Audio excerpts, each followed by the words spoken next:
masuk atau belum masuk? Ada. Siapa? Yang nggak masuk Elim Bu. Ayo ya. Yang belum masuk? Ada? Saya.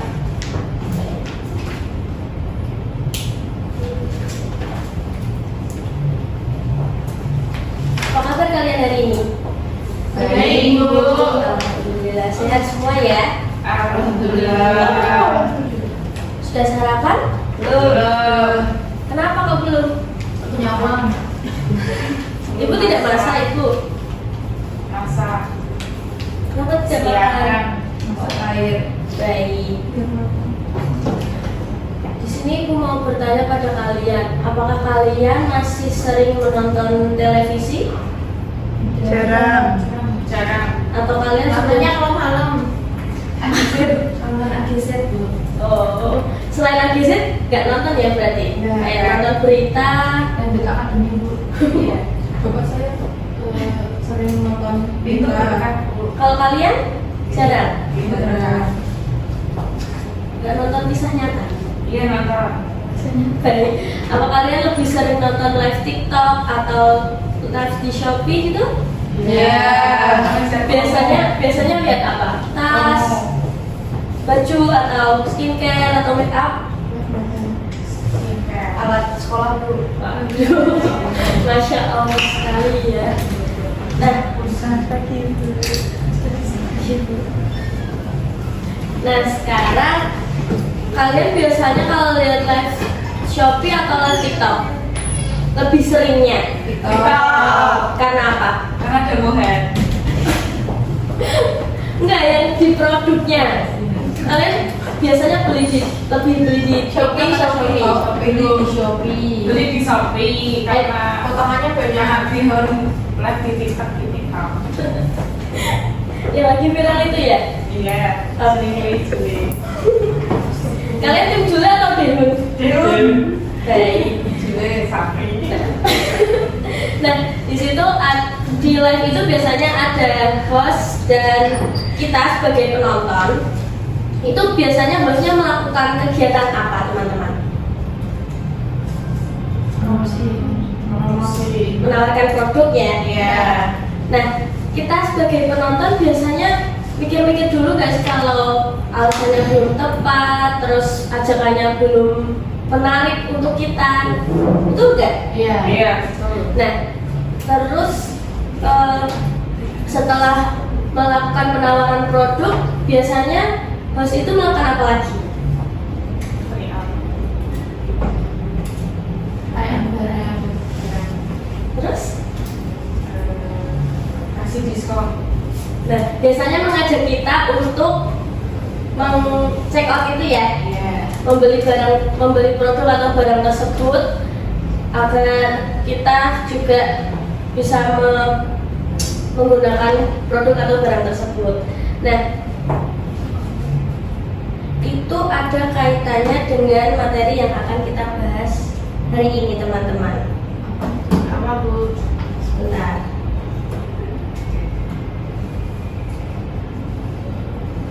Nah, teks persuasi.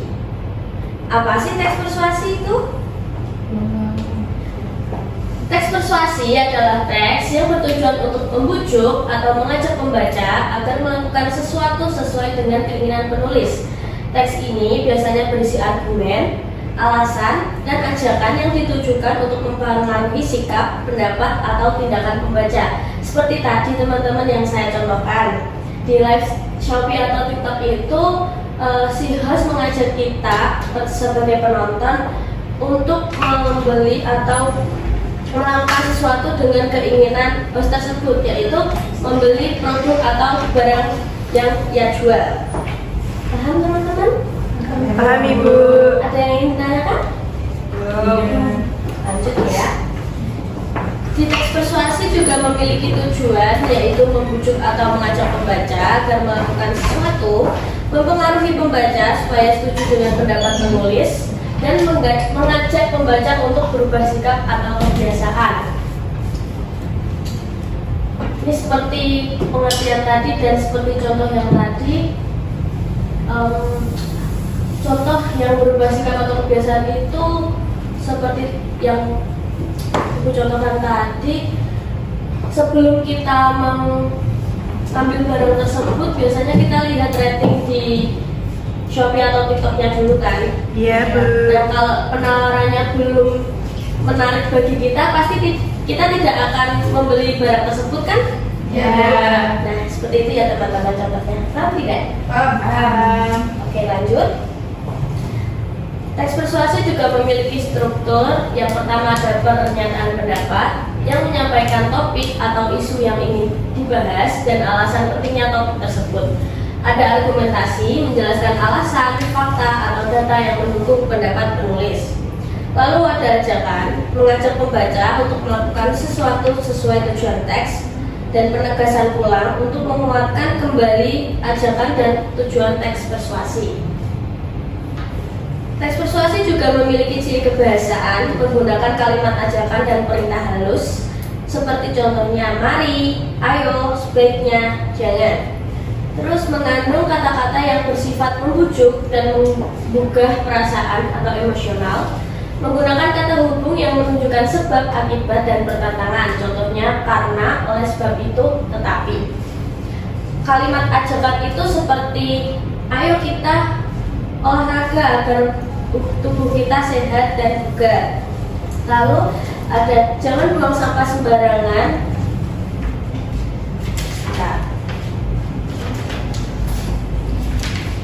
Jangan buang sampah sembarangan agar lingkungan kita tetap bersih. Lalu ada juga mari kita jaga kebersihan lingkungan. Lalu ada jangan ragu untuk rajin belajar dan bertanya. Seperti itu teman-teman. Lanjut, ada juga terdapat fakta atau data yang mendukung argumen. Argumen di sini adalah alasan atau bukti yang digunakan penulis untuk meyakinkan pembaca agar setuju dengan pendapat atau ajakan yang disampaikan. Argumen ini bisa berupa fakta, data, pendapat ahli, contoh, atau alasan logis yang mendukung teks persuasi. Nah, tadi ada argumen dan argumentasi ya teman-teman di sini. Ini argumentasi dan argumen. Nah, itu memiliki perbedaan ya teman-teman. Kalau argumen itu memiliki ciri-ciri yang bersifat tunggal, menyatakan alasan logis dan dapat dipertanggungjawabkan, seperti contohnya hujan turun karena awan gelap dan pekat. Nah, itu kan memfokuskan hanya menyampaikan alasan atau bukti untuk mendukung sesuatu pendapat. Nah, kalau argumentasi itu ciri-cirinya bersifat kompleks, tersusun dari beberapa argumen, mencakup teknik penyampaian, urutan logis, dan strategi persuasif. Sebagai contoh, di dalam sebuah pidato, seseorang menjelaskan beberapa fakta dan alasan secara berurutan untuk meyakinkan audiens bahwa lingkungan harus dijaga. Nah, itu menekankan cara menyusun dan menyampaikan argumen agar orang lain terpengaruhi. Paham teman-teman? Atau Ibu kecepatan nggak ya penjelasannya? Oke, lanjut ya. Ini ada contoh kalimat teks persuasi seperti yang tadi Ibu sampaikan. Ada mari kita jaga kebersihan lingkungan agar udara tetap segar dan sehat. Sudah saatnya kita mengurangi penggunaan plastik demi bumi yang lebih baik. Jangan biarkan sampah berserakan, buanglah pada tempatnya. Nah, ini ada alasan dan tujuan mengapa kita harus menyetujui ajakan yang ajakan penulis. Ada lagi contohnya, ayo mulai hidup sehat dengan rutin berolahraga setiap hari agar tubuh kita tetap bugar dan terhindar dari penyakit. Jangan ragu untuk rajin belajar dan bertanya karena pendidikan adalah kunci membuka pintu kesuksesan di masa depan. Lalu Ibu ada contoh gambar dari teks persuasi teman-teman seperti ini. Ini Ibu ambil dari aplikasi Pinterest. Kalian tahu kan? Baik. Baik, ada yang ingin ditanyakan teman-teman? Sampai sini paham? Ada yang ingin ditanyakan? Ya Bu, Ya, boleh apa? Silakan. apakah teks persuasi itu sama dengan iklan? Baik, terima kasih atas pertanyaannya Rahman. Oke, izinkan ibu menjawab ya. Teks persuasi dan iklan itu memang ada hubungan erat, tapi sebenarnya tidak sama persis. Karena tujuan keduanya itu sama, yaitu membujuk atau meyakinkan orang agar melakukan sesuatu, misalnya membeli produk, menggunakan jasa, atau mengikuti ajakan tertentu. Keduanya menggunakan bahasa yang persuasif dan kata-kata ajakan. Nah, perbedaannya itu, teks persuasi adalah jenis teks secara umum yang bertujuan membujuk pembaca atau pendengar, bisa berbentuk pidato, surat, artikel, brosur, dan lain-lain. Dan iklan adalah salah satu contoh teks persuasi yang khusus dibuat untuk mempromosikan produk atau jasa. Biasanya disajikan dalam bentuk gambar, video, suara, atau tulisan singkat di media cetak dan elektronik. Jadi iklan adalah salah satu bentuk teks persuasi, tapi tidak semua teks persuasi adalah iklan. Gitu orang paham? Paham Bu. Baik, terima kasih. Ibu izin duduk ya, teman-teman. Ada pertanyaan teman-teman? Ada pertanyaan lagi? Sebentar. Ada pertanyaan? Oke, sekarang Ibu mau ngasih kalian pertanyaan nih.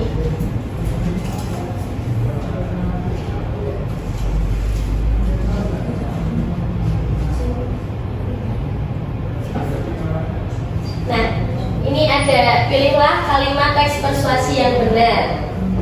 Dari penjelasan Ibu tadi, kan kalian sudah paham ya. Coba dong, nih bantu Ibu untuk memilih mana sih yang benar, mana yang salah, dan berikan alasannya. Saya Bu, Boleh? yang benar itu yang atas. Ayo kita hemat listrik dengan mematikan lampu saat tidak digunakan agar tagihan listrik tidak membengkak. Alasannya? Karena di situ ada ajakannya Bu, ada alasan dan juga tujuannya jelas. Ya. Kalau yang bawah itu tidak ada ajakannya Bu. Baik, terima kasih Ayah. Lanjut yang kedua, Saya Bu, boleh? yang benar itu yang bawah. Alasannya? Karena mengajak olahraga setiap hari agar tubuh kita sehat dan dapat menghadapi aktivitas sehari-hari. Kalau yang atas tidak mengajak sama sekali. Baik, terima kasih Nanda. Ternyata kalian sudah paham semua ya teman-teman. Baik, sekarang Ibu akan memberi pertanyaan ke kalian untuk kalian jawab. Dan ini sifatnya cepat-cepatan ya teman-teman. Oke. Yang pertama, apa perbedaan antara teks persuasi dengan teks deskripsi dan narasi? Saya Bu, Baik, Baris. perbedaan dari teks persuasi, deskripsi, dan narasi terletak pada tujuan, fokus, dan cara penyampaiannya Bu. Untuk teks persuasi itu bertujuan membujuk atau meyakinkan pembaca agar melakukan sesuatu atau setuju dengan pendapat penulis dengan fokus pada ajakan, argumen, dan opini yang persuasif serta menggunakan bahasa yang meyakinkan. Contohnya, serta menggunakan bahasa yang meyakinkan, memiliki contoh dan emosi pembaca. Sedangkan teks deskripsi bertujuan menggambarkan objek, tempat, atau peristiwa secara rinci agar pembaca dapat membayangkannya dengan fokus pada ciri, fisik, sifat, atau keadaan objek, dan banyak menggunakan kata sifat serta gambaran sensori.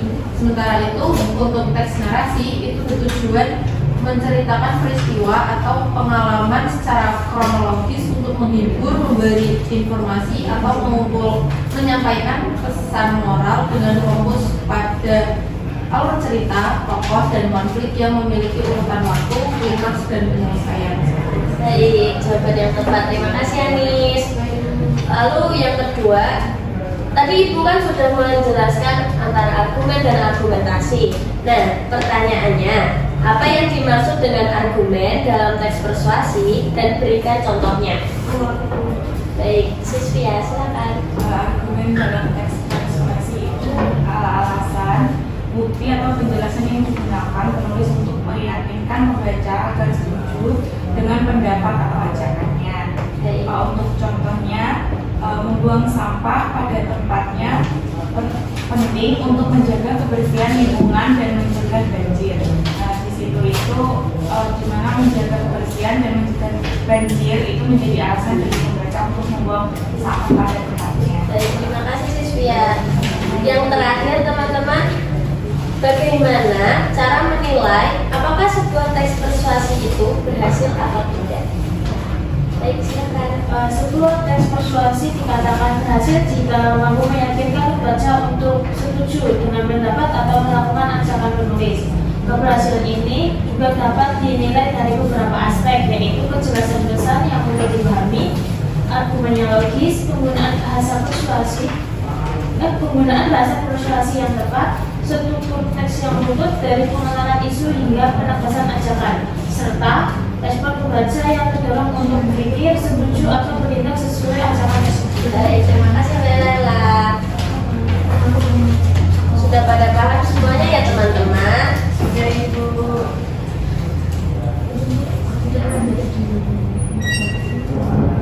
Oke. Berhubung waktunya sudah habis, kita akhiri pembelajaran kita pada pagi hari ini. Baca hamdalah bersama-sama. Alhamdulillahirabbil alamin. Sekian, terima kasih. Wassalamualaikum warahmatullahi wabarakatuh. Waalaikumsalam warahmatullahi wabarakatuh.